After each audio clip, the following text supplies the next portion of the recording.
Welcome to Simplified UPSC by PPP, where we listen, learn, and grow together. Detailed lecture notes in English and Hindi, plus practice questions for prelims and mains, only on our Telegram channel. Link in description. Like and subscribe for more. नमस्कार और the deep dive में आपका स्वागत है। आज हम भारतीय इतिहास के एक बहुत ही महत्वपूर्ण मोड़ पर बात करने वाले हैं। जी हाँ, एक ऐसा दौर जिसने भारत में ब्रिटिश शासन की प्रशासनिक शक्ल सूरत गढ़ने में कह सकते हैं बड़ी भूमिका निभाई। बिल्कुल, हम बात कर रहे हैं लॉर्ड कॉर्नवालिस के कार्यकाल की, 1786 से 1793 तक। हाँ, ये वो समय था जब ईस्ट इंडिया कंपनी सिर्फ एक व्यापारिक इकाई नहीं रही, बल्कि एक प्रमुख राजनीतिक और प्रशासनिक ताकत बन रही थी। और कॉर्नवालिस को खास तौर पर भेजा गया था वॉरेन हेस्टिंग्स के बाद जो थोड़ी अव्यवस्था और भ्रष्टाचार की बातें थी उन्हें ठीक करने के लिए। सही कहा, माहौल सुधारना एक बड़ा काम था उनके सामने। हमारी आज की ये जो गहन पड़ताल है, ये तमिलनाडु बोर्ड की कक्षा 12 की इतिहास की पाठ्यपुस्तक उसके अध्याय 2 पर आधारित है। जी। और हमारा मकसद है कॉर्नवालिस के सुधारों को, जैसे प्रशासनिक, न्यायिक, पुलिस और राजस्व, खासकर स्थायी बंदोबस्त, और तीसरे आंग्ल मैसूर युद्ध को विस्तार से समझना, ताकि यूपीएससी परीक्षा की तैयारी करने वाले साथियों को एक ठोस वैचारिक आधार मिल सके। हाँ बिल्कुल। तो चलिए इस महत्वपूर्ण अध्याय की गहराइयों में उतरते हैं। देखते हैं कॉर्नवालिस ने ब्रिटिश राज की नींव को कैसे मजबूत किया और उसके क्या क्या परिणाम हुए। तो सबसे पहले प्रशासन और सिविल सेवाओं की बात करते हैं। जब कॉर्नवालिस भारत आए तो यहाँ प्रशासनिक माहौल कैसा था? सुधारों की जरूरत क्यों पड़ी इतनी? माहौल, जैसा आपने कहा, बहुत अच्छा नहीं था। कंपनी के जो अधिकारी थे उनका वेतन कम था। अच्छा। तो नतीजा ये कि वे निजी व्यापार और रिश्वतखोरी में बुरी तरह लिप्त थे। प्रशासन में ढिलाई थी, भ्रष्टाचार था। तो कॉर्नवालिस का पहला काम था इस व्यवस्था को साफ करना, एक कुशल, एक ईमानदार प्रशासन तंत्र बनाना। और उसके लिए उन्होंने कदम उठाया जो काफी विवादास्पद भी रहा, सिविल सेवाओं का यूरोपीयकरण। हाँ, ये एक महत्वपूर्ण पहलू है। मतलब ऊंचे पदों पर सिर्फ अंग्रेजों की भर्ती, भारतीयों को पूरी तरह बाहर रखा गया। इसके पीछे क्या सोच थी? देखिए, कॉर्नवालिस की सोच उस समय की जो नस्लीय श्रेष्ठता की भावना थी उससे प्रभावित थी। अच्छा। पर उनका मानना था कि भारतीय स्वभाव से ही भ्रष्ट होते हैं, उन पर भरोसा नहीं किया जा सकता। उन्हें लगता था कि केवल यूरोपीय ही निष्पक्ष और प्रभावी शासन चला सकते हैं। तो योग्यता का कोई पैमाना नहीं था? योग्यता होते हुए भी भारतीयों को महत्वपूर्ण पदों से वंचित रखा गया। ये एक तरह से कह सकते हैं नीतिगत फैसला था। लेकिन दूसरी तरफ भ्रष्टाचार रोकने के लिए उन्होंने कुछ ठोस कदम भी उठाए, जैसे वेतन बढ़ाने की बात आती है, निजी व्यापार पर रोक लगाने की। हाँ, ये बहुत जरूरी था। कॉर्नवालिस ने कंपनी के जो कलेक्टर्स और दूसरे अधिकारी थे उनका वेतन काफी बढ़ा दिया ताकि वो अवैध कमाई के लालच में न पड़े, और साथ ही निजी व्यापार करने और तोहफे लेने पर सख्ती से पाबंदी लगा दी। तो ये कदम प्रशासन में ईमानदारी लाने और उसे थोड़ा पेशेवर बनाने की दिशा में थे। बिल्कुल। इन्हीं सुधारों ने धीरे धीरे वो ढांचा तैयार किया जिसे बाद में भारतीय सिविल सेवा या स्टील फ्रेम कहा गया। हाँ, स्टील फ्रेम, एक ऐसा तंत्र जिसने ब्रिटिश शासन को कह सकते हैं स्थायित्व दिया। अच्छा, प्रशासनिक सफाई के साथ साथ कॉर्नवालिस ने कानून और न्याय व्यवस्था में भी बड़े बदलाव किए। जी हाँ, कॉर्नवालिस कोड 1793। इसका सबसे क्रांतिकारी पहलू क्या माना जाता है? सबसे बड़ा सिद्धांत था शक्ति का पृथक्करण, सेपरेशन ऑफ पावर्स। अच्छा, शक्तियों का पृथक्करण मतलब ये कि जो अधिकारी राजस्व वसूलता था, यानी कलेक्टर, वो अब न्यायिक फैसले नहीं दे सकता था। ओहो। राजस्व प्रशासन और न्याय प्रशासन को पूरी तरह अलग कर दिया गया। अब हर जिले में एक जिला न्यायाधीश, डिस्ट्रिक्ट जज नियुक्त किया गया जो केवल न्यायिक काम देखता था। इसके पीछे सोच क्या थी? क्यों अलग किया? सोच ये थी कि शक्तियां एक ही व्यक्ति के हाथ में केंद्रित ना हो, इससे निरंकुशता बढ़ती है। तो शक्तियों का बंटवारा करके नियंत्रण और संतुलन बनाने की कोशिश थी। ठीक है, तो ये न्यायिक व्यवस्था बनाई कैसे गई? अदालतों का ढांचा क्या था? कॉर्नवालिस ने दीवानी मतलब सिविल मामलों के लिए एक स्पष्ट पदानुक्रम, एक हायरार्की बनाई। कैसे? सबसे नीचे थी मुंसिफ की अदालत। इसके न्यायाधीश भारतीय होते थे और छोटे मोटे मामलों की सुनवाई करते थे। ठीक। उसके ऊपर रजिस्ट्रार की अदालत, जहां यूरोपीय न्यायाधीश होते थे। फिर आती थी जिला या जिला अदालत, डिस्ट्रिक्ट कोर्ट। इसकी अध्यक्षता जिला न्यायाधीश करता था जो यूरोपियन होता था। और अपील के लिए? अपील के लिए 4 प्रांतीय अपील अदालतें थीं, कलकत्ता, पटना, ढाका और मुर्शिदाबाद में। कलकत्ता, पटना, ढाका, मुर्शिदाबाद। जी, और सबसे ऊपर, सबसे शीर्ष पर थी सदर दीवानी अदालत। इसमें गवर्नर जनरल और उसकी काउंसिल के सदस्य बैठते थे। अच्छा, ये तो हुई दीवानी अदालतों की बात। फौजदारी यानी क्रिमिनल जस्टिस में क्या बदलाव हुए? फौजदारी न्याय में भी बड़े बदलाव किए गए। पहले जो अधिकार नवाब या उसके नायबों के पास थे, वो खत्म कर दिए गए पूरी तरह। हाँ, जिला न्यायाधीशों को छोटे-मोटे आपराधिक मामलों में कुछ सीमित अधिकार दिए गए, लेकिन गंभीर अपराधों के लिए सर्किट कोर्ट्स बनाई गईं। Circuit courts. जी, उन्हीं 4 शहरों में कलकत्ता, पटना, ढाका और मुर्शिदाबाद। इन सर्किट कोर्ट्स में प्रांतीय अपील अदालतों के यूरोपीय न्यायाधीश ही दौरा करते थे। अच्छा, वो घूम-घूम कर मामले निपटाते थे? हाँ, और उनकी मदद के लिए काजी और मुफ्ती, मतलब भारतीय कानून विशेषज्ञ, होते थे। इन सुधारों में एक बात और आती है, कानूनों को संहिताबद्ध करना, कोडिफाई करना, और कानून की संप्रभुता या रूल ऑफ लॉ की भी। इसका क्या मतलब था? संहिताकरण का मतलब था कि जो अलग-अलग कानून और नियम थे, उन्हें व्यवस्थित रूप से लिखा जाए, एक कोड बनाया जाए। ताकि मनमानी ना हो। बिल्कुल, ताकि प्रशासन स्थापित कानूनों के अनुसार चले, मनमाने ढंग से नहीं। और कानून की संप्रभुता का सिद्धांत ये कहता था कि कानून सबसे ऊपर है, शासक भी उसके अधीन है। सुनने में तो बहुत अच्छा लगता है। हाँ, सिद्धांत तो अच्छा था, हालांकि व्यवहार में ये पूरी तरह लागू नहीं हुआ, खासकर जब यूरोपीय और भारतीयों के बीच कोई मामला आता था। फिर भी इसने भारत में एक आधुनिक लिखित कानूनी प्रणाली की नींव रखी। ये एक महत्वपूर्ण कदम था, भले ही इसके लागू होने में कमियां रही हों। ठीक है, न्याय व्यवस्था के बाद आते हैं पुलिस सुधारों पर। हाँ, पुरानी व्यवस्था क्या थी और उसे बदलने की जरूरत क्यों पड़ी? पहले कानून व्यवस्था बनाए रखने की जिम्मेदारी काफी हद तक जमींदारों की होती थी। जमींदारों की? जी, वो अपने इलाकों में थाने चलाते थे, पुलिसकर्मी रखते थे, लेकिन ये व्यवस्था बहुत कारगर नहीं थी।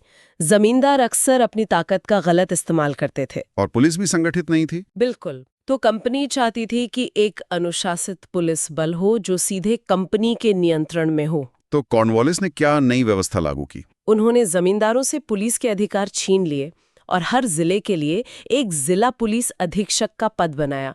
डिस्ट्रिक्ट सुपरिंटेंडेंट ऑफ पुलिस, या अंग्रेज होता था। ठीक। पूरे जिले को कई थानों या पुलिस सर्कलों में बांटा गया और हर थाने का इंचार्ज एक भाल्टी अधिकारी होता था, जिसे दरोगा कहा जाता था। दरोगा, ये शब्द आज भी चलता है? जी हाँ, ये दरोगा सीधे मजिस्ट्रेट के प्रति जवाबदेह होता था। तो इस तरह एक केंद्रीकृत और कंपनी के प्रति वफादार पुलिस तंत्र बनाने की कोशिश की गई। समझ गया।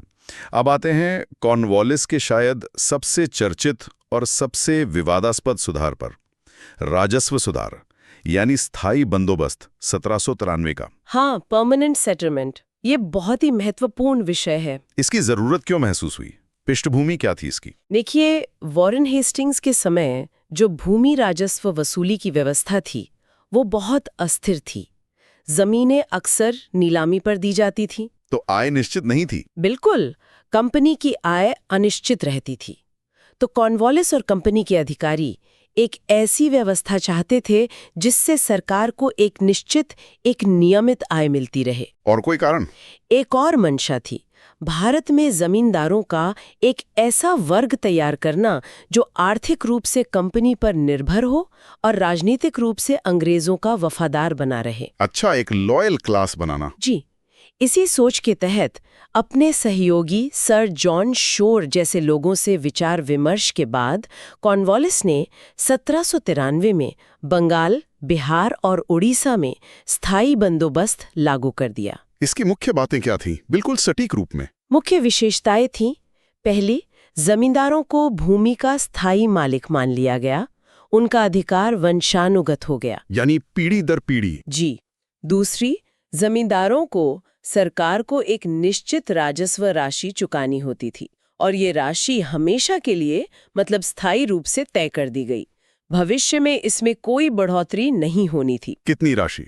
तय की गई राशि का लगभग 111 हिस्सा सरकार को देना होता था और बाकी 11 एक हिस्सा जमींदार को अपने खर्चे और मुनाफे के लिए रखना था। और अगर जमींदार ये रकम नहीं दे पाया तो उसकी जमींदारी नीलाम कर दी जाती थी।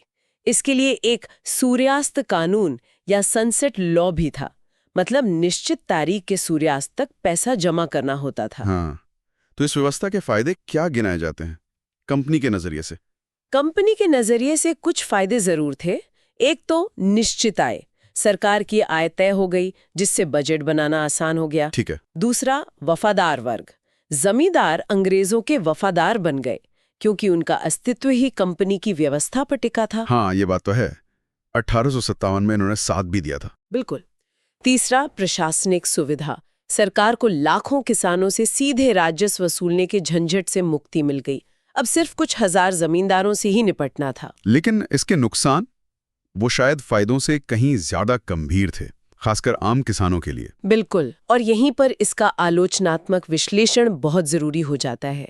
स्थायी बंदोबस्त के दोष बहुत गहरे और दूरगामी थे। जैसे? सबसे पहली और सबसे बुरी मार पड़ी किसानों पर, यानी रईतों पर। उन्हें पूरी तरह जमींदारों की दया पर छोड़ दिया गया। उनके अधिकार छीन लिए गए। हाँ, जमींदार उनसे मनमाना लगान वसूलते थे। किसानों के जो पारंपरिक भूमि अधिकार थे वो लगभग खत्म हो गए, वो सिर्फ बटाईदार बनकर रह गए। और एक और बात आती है अनुपस्थित जमींदारी की, एब्सेंटी लैंडलॉर्डिज्म। जी हाँ, कई जमींदार खुद गांव में न रहकर शहरों में ऐशोआराम से रहने लगे। लगान वसूलने के लिए वो अपने एजेंट या बिचौलिए रखते थे जो किसानों पर और ज्यादा जुल्म करते थे। सरकार को भी तो नुकसान हुआ होगा बाद में। हाँ, हुआ। जमीन की उपज बढ़ने या कीमतें बढ़ने पर भी सरकार अपनी आय नहीं बढ़ा सकती थी, क्योंकि राजस्व तो स्थायी रूप से तय था।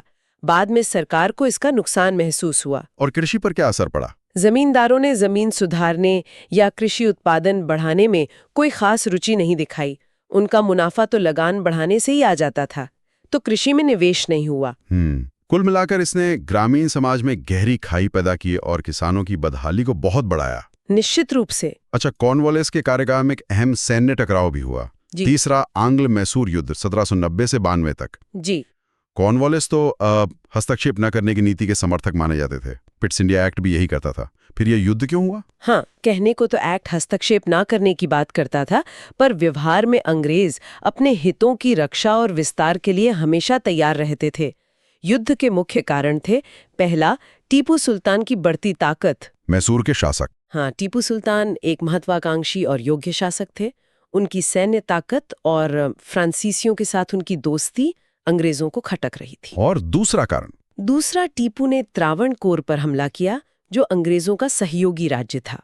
इसे कॉर्नवालिस ने संधि का उल्लंघन माना और युद्ध का बहाना मिल गया। और अंग्रेजों ने अकेली युद्ध लड़ा? नहीं, कॉर्नवालिस ने टीपू को अलग थलग करने के लिए मराठों और हैदराबाद के निजाम के साथ एक त्रिपक्षीय गठबंधन भी बनाया था 1789 में। अच्छा, युद्ध चला कैसे? क्या घटनाक्रम रहा? युद्ध 3 चरणों में चला। पहले चरण में 1790 में अंग्रेजों को कोई खास सफलता नहीं मिली। इससे कॉर्नवालिस ने खुद दिसंबर 1790 में सेना की कमान संभाली। फिर मार्च 1791 में उन्होंने बेंगलोर पर कब्जा कर लिया। ये एक बड़ी सामरिक जीत थी। लेकिन युद्ध खत्म नहीं हुआ? नहीं, रसद की कमी और टीपू के लगातार हमलों के कारण उन्हें पीछे हटना पड़ा। फिर मराठों और निजाम की सेनाओं की मदद से उन्होंने फरवरी 1792 में टीपू की राजधानी श्रीरंगपट्टनम की घेराबंदी कर ली। और नतीजा क्या निकला?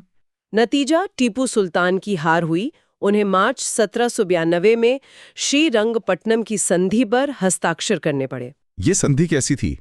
शर्तें क्या थीं इसकी? ये काफी अपमानजनक संधि थी टीपू के लिए। मुख्य शर्तें थीं, पहली, टीपू को अपना आधा राज्य अंग्रेजों, मराठों और निजाम में बांटना पड़ा। अंग्रेजों को मालाबार, डिंडीगुल और बारामहल जैसे महत्वपूर्ण इलाके मिले। आधा राज्य। और दूसरा, टीपू को भारी युद्ध हर्जाना देना पड़ा, लगभग 3 करोड़ रुपए। उस जमाने में 3 करोड़? हाँ, बहुत बड़ी रकम थी। और तीसरा, हर्जाने की अदायगी सुनिश्चित करने के लिए टीपू को अपने 2 बेटों को अंग्रेजों के पास बंधक के तौर पर भेजना पड़ा। अपने बेटों को? ये तो बहुत कठोर थी। जी, ये बहुत कठोर शर्तें थीं। तो इस युद्ध और संधि का क्या महत्व रहा? दक्षिण भारत में शक्ति संतुलन पर क्या असर पड़ा इसका? ये युद्ध निर्णायक साबित हुआ। इसने टीपू सुल्तान की शक्ति को बुरी तरह कुचल दिया। मैसूर राज्य बहुत कमजोर हो गया। और अंग्रेजों का प्रभाव? दक्षिण भारत में अंग्रेजों का प्रभाव और उनका वर्चस्व बहुत बढ़ गया। इसने एक तरह से मैसूर के पूर्ण विलय का रास्ता खोल दिया, जो कुछ साल बाद चौथे आंग्ल मैसूर युद्ध में हुआ।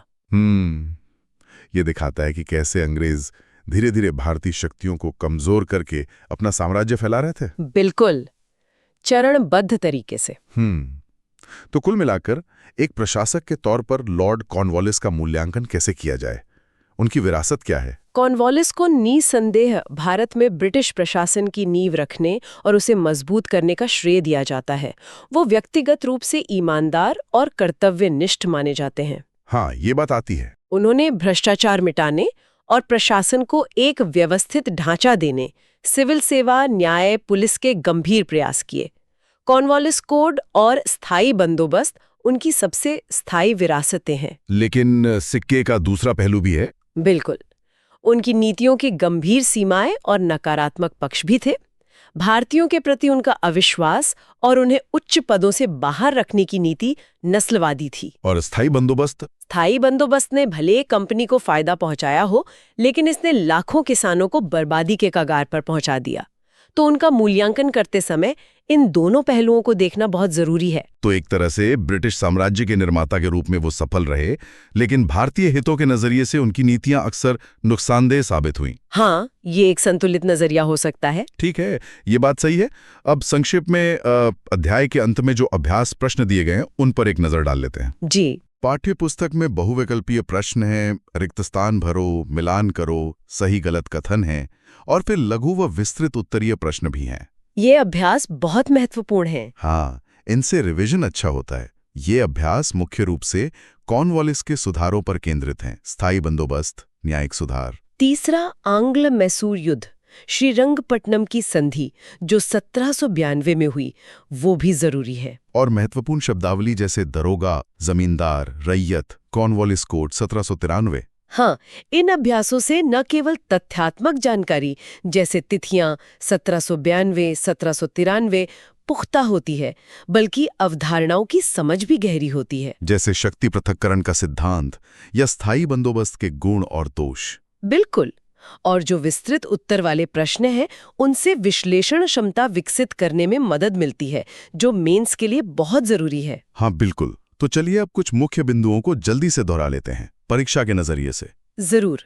प्रीलिम्स पॉइंटर्स के लिए कुछ बातें ध्यान में रखनी चाहिए। बताइए। प्रमुख शब्द: स्थायी बंदोबस्त, permanent settlement, Cornwallis code, Srirangapatnam की संधि, दरोगा, जमींदार, रैयत, सदर दीवानी अदालत, सर्किट कोर्ट, ये नाम जरूर याद रखें। जी। प्रमुख वर्ष: 1786 कॉर्नवालिस का आगमन और पिट्स इंडिया एक्ट में संशोधन, 1792 श्रीरंगपट्टनम की संधि और 1793 स्थायी बंदोबस्त और कॉर्नवालिस कोड। ये साल बहुत महत्वपूर्ण है। 1792 और 1793 तो खास तौर पर। हाँ। और मेंस इनसाइट्स के लिए कॉर्नवालिस के कार्यकाल को किन बड़े विषयों से जोड़कर देखा जा सकता है? इसे कई व्यापक विषयों से जोड़ सकते हैं, जैसे भारत में भू राजस्व प्रणालियों का विकास और उनका तुलनात्मक अध्ययन। स्थायी बंदोबस्त की तुलना रैयतवाड़ी या महालवाड़ी से की जा सकती है। आधुनिक न्यायपालिका की नींव कैसे पड़ी, कानूनों का संहिताकरण कैसे हुआ और कानून के शासन की अवधारणा का विकास कैसे हुआ। ठीक है। सिविल सेवाओं का संस्थागतीकरण और भारत में ब्रिटिश स्टील फ्रेम का निर्माण और भारतीय राज्यों पर ब्रिटिश आधिपत्य स्थापित करने की रणनीतियां और उसके विभिन्न चरण, जैसे मैसूर का कमजोर होना कैसे सहायक संधि प्रणाली का मार्ग प्रशस्त करता है। बहुत अच्छे पॉइंट्स हैं ये मेंस के लिए। जी। और अंत में एक विचारणीय प्रश्न छोड़ जाते हैं श्रोताओं के लिए। जरूर। कॉर्नवालिस द्वारा स्थापित कानून के शासन ने सिद्धांत और व्यवहार में कितनी समानता स्थापित की? क्या ये वास्तव में न्याय संगत शासन का प्रयास था या ये ब्रिटिश नियंत्रण को वैधता पहनाने और मजबूत करने का एक और परिष्कृत तरीका था? ये सोचने वाली बात है। या ये भी सोच सकते हैं कि स्थायी बंदोबस्त जैसे सुधारों ने भले ही अनजाने में भविष्य के किन गहरे सामाजिक और आर्थिक संघर्षों के बीज बो दिए थे, जैसे किसान आंदोलन, ग्रामीण रणग्रस्तता। बिल्कुल। इन्हीं सवालों के साथ आज की एक गहन चर्चा यहीं समाप्त होती है। उम्मीद है लॉर्ड कॉर्नवालिस के दौर की ये विस्तृत पड़ताल आपकी यूपीएससी तैयारी में मददगार साबित होगी। हमारे साथ जुड़ने के लिए धन्यवाद। अगली बार फिर मिलेंगे एक नए विषय के साथ। नमस्कार। Thanks for watching. Follow us on Telegram and Instagram. Don't forget to like, share, and subscribe.